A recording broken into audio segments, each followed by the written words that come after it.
Good morning, everyone. I'm Kathy Balding. It is my great pleasure, on behalf of Alex Cochrane and Louise McKinlay over there, to welcome you to this workshop, to thank you for coming very much.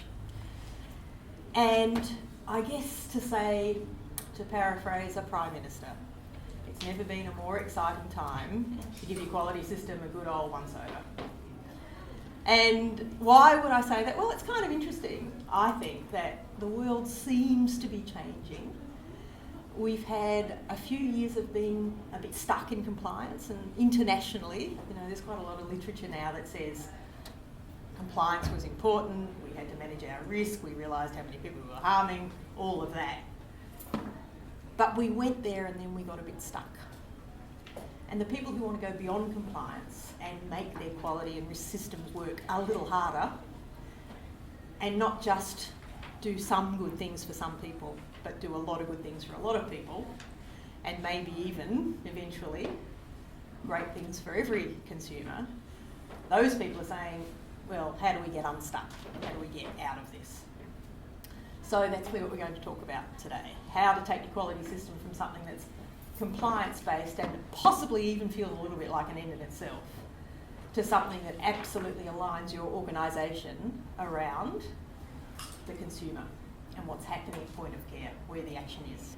And I started thinking about this about 10 years ago. I had worked for, at that stage, a long time in safety and quality in various guises. And I finished what was then a departmental job in Victoria, and I started my own consultancy. And the first thing I did was sit down with a blank bit of butcher's paper and ask the question, what is this quality caper really all about? Because there's so many jigsaw pieces. But I thought, well, if I'm going to be a consultant, I really need to be able to paint the box top for people. I need to be able to help give people the picture of what they're trying to achieve by beavering away with all these bits and pieces of quality and risk. And so 4 years later, as a result, I ended up with a book which is very much about all the different components of quality systems. And people said, well, that's all well and good, Kathy, but could you just tell us how to do it? So I had to write another one, which was basically the instruction manual. And what we're going to talk about today is the way in which Western Health in Victoria have implemented the model and followed the instruction manual, and in fact improved it out of sight to pursue their own journey beyond compliance to best care for every person every time. So I'm going to kick off and then talk about the model a little bit. I'm going to get you to do a little bit of work on defining what good care is, and then Alex and Louise will pick up and talk about the real world of implementation, what works, what doesn't, what to do, what not to do. So I'm excited because their experience is just absolutely invaluable, and you can't buy it. So I'm really happy that we're here today and have the opportunity to do this. Someone that you love very much, someone near and dear to you, and I want you to choose someone. I won't ask you who it is, so it can be anyone you like. They have to be old enough to travel and to stay overseas by themselves for about 12 months. So someone that you really, really care about who fits that description. So everyone got someone? Yes? Yep? All right. So they apply for and win a scholarship to Peking University to research their family history and write a book about it. And they are incredibly excited. This is something that they really wanted to do, so now they've got the scholarship and away they go. And everything's going swimmingly, and about 2 months or so in, you get a phone call from them. And they don't sound themselves at all. They say, I'm in Beijing General Emergency Department. I'm in terrible pain. I'm not quite sure what's happening. I think I'm going to theatre. Don't worry, I'll call you as soon as I can. And then they are gone. So what I would like you to do is the two front groups, if you could discuss and jot down quite quickly all the things you hope are happening for your nearest and dearest in Beijing General. Group down the back, would you jot down all the things you hope are not happening? for your nearest and dearest in Beijing General. So we're going to be really quick, about 3 minutes, go. I don't have to write this yet. So,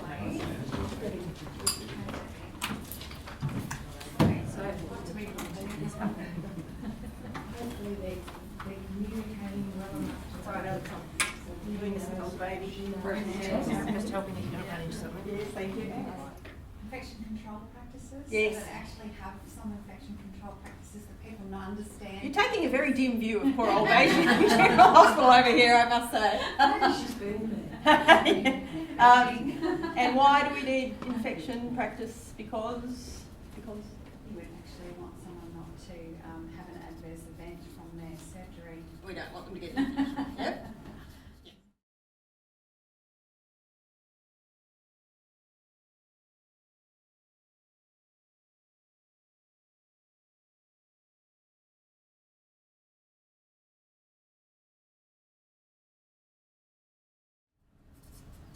So clearly, the dimensions of quality, when they were first developed in the US years and years ago, got it right.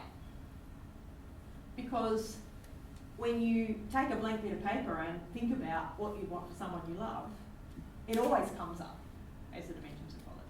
So they were really very smart years and years ago. They were quite clever. But I think sometimes we forget that within the dimensions of quality there need to be real things that real people need to do at point of care. It's not just how we measure, it's not just how we structure a committee, it's about what we want people to do every day. And that's what Weston's going to talk to you about, is how they're going about trying to make that happen. So does that make sense? Yep. Clear as mud? Yes. So if we think about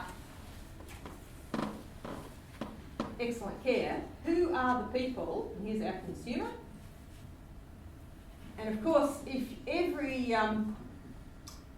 Beijing General has a pretty good quality and safety system, that makes all of these things happen for every third patient. Is that okay? No. No. Not if your nearest and dearest is the second patient. Yeah. So we've got to define it in really nice, clear, simple terms based on what people do. And we have to make it happen. We have to develop our quality system to make it happen for every person every time. So without those two things, you can't say you've got an effective quality system. So if we're getting our little act together around excellent care for our happy consumer and every person every time, who are the people that have the greatest impact on the degree to which the consumer will receive that? Who are the people that absolutely hold in their hands whether or not the consumer receives excellent care? Everybody. Leadership. The people who interact with the patient.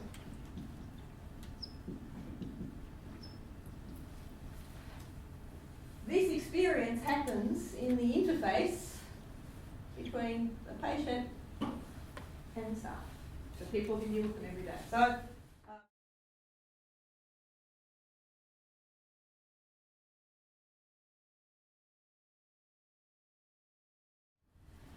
So we need to develop a series of characteristics and traits in these people, don't we?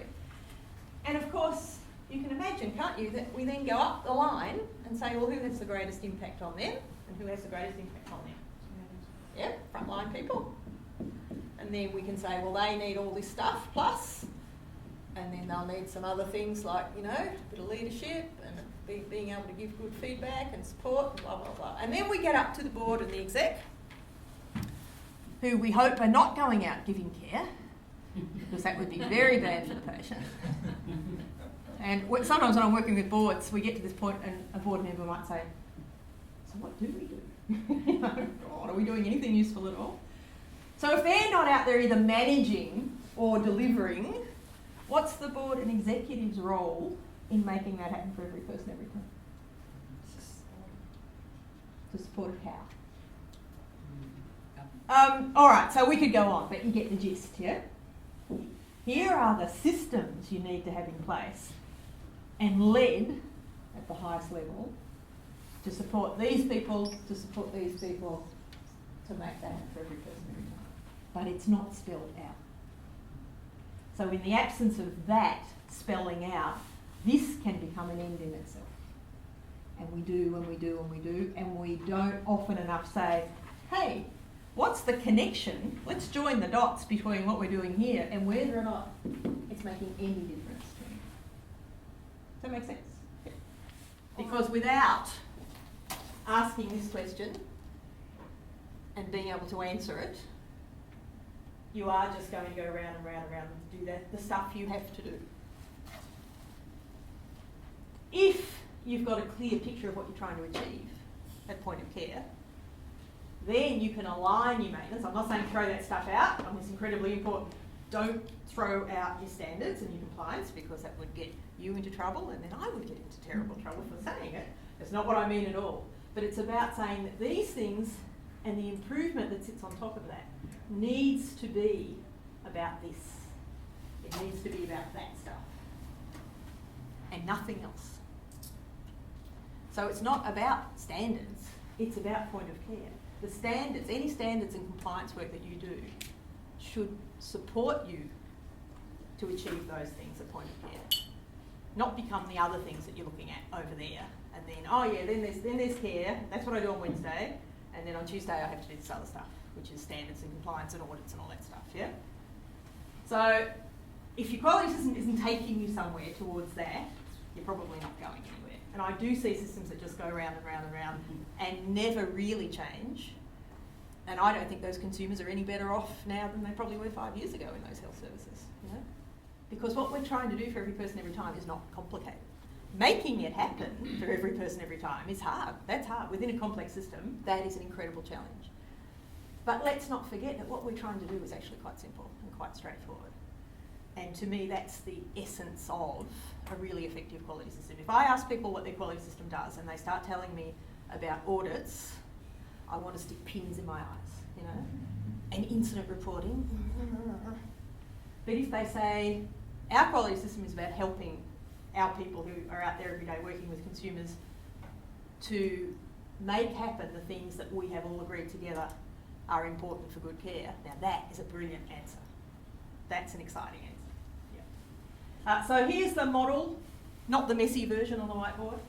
So just grouping up the governance systems.